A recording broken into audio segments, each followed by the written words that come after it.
शीर्षा कार्कीको हत्याकाण्डमा त कति हजुर यो हाम्रो लयर हुने त्यो शान्ति थप्पा ल्यायो नि त हजुर लयर सिनियर उहाँ कहाँ गएर म रोएँ अब हामीसँग त पैसा छैन कसले लडिदिने उसलाई त अन्याय गरेर मारेको नि त हजुर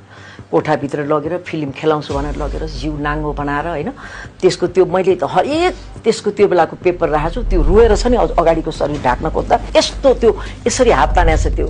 तिनीहरूले यसरी रोएको छ त्यो है मैले पनि ओहो यो त हजुर खुसीले खिचेको फोटो होइन टाइममा त उसको त लभ परिसकेको रहेछ राम्रै पोस्ट बिचरा त्यसको लभ परेपछि त्यहाँ गएछ अब यो सुन्या पनि होला हजुरहरूले पत्रकार कहाँ गएछ दाई बिन्ती दाई अब मेरो बिहा हुने भयो मेरो नछापिदिन्न भनेपछि त उन त झन् आउने दाना हट्यो नि त फ्याट्टै छापिदिएछ अब अहिले चाहिँ कलमले हत्या गरे पनि कानुन छ क्यारे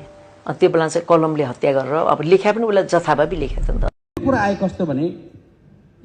मैले हिजो गरेको के त्यो पत्रकारिता वा प्रेस काउन्सिलमा बसेर गरेको काम गलत थियो मैले लिएको फैसला गलत थियो के मैले हिजो पत्रकारिता गरेर गल्ती गरेँ भन्ने जुन अभिव्यक्ति छ अपराध गरेको छु गल्ती होइन त्यसलाई अपराध भनिन्छ म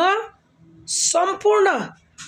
नेपालवासी दाजुभाइ तथा दिदीबहिनी या सम्पूर्ण हाम्रो कलाकर्मीहरूलाई म के भन्छु भने यो मान्छेलाई सकिन्छ भने उन्मुक्ति दिने होइन पुरानो केस पनि सकिन्छ मिल्छ भने हिजोको दिनको केस मिल्छ भने उल्टाउँ यसको 7 जन्मसम्म यसले यो दिनलाई याद गरोस् कि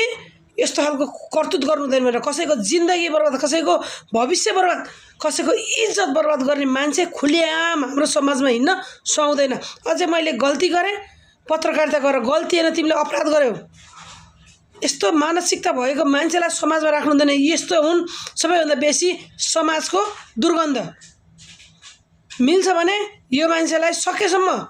कडाभन्दा कडा कारबाहीको लागि सम्पूर्ण हामी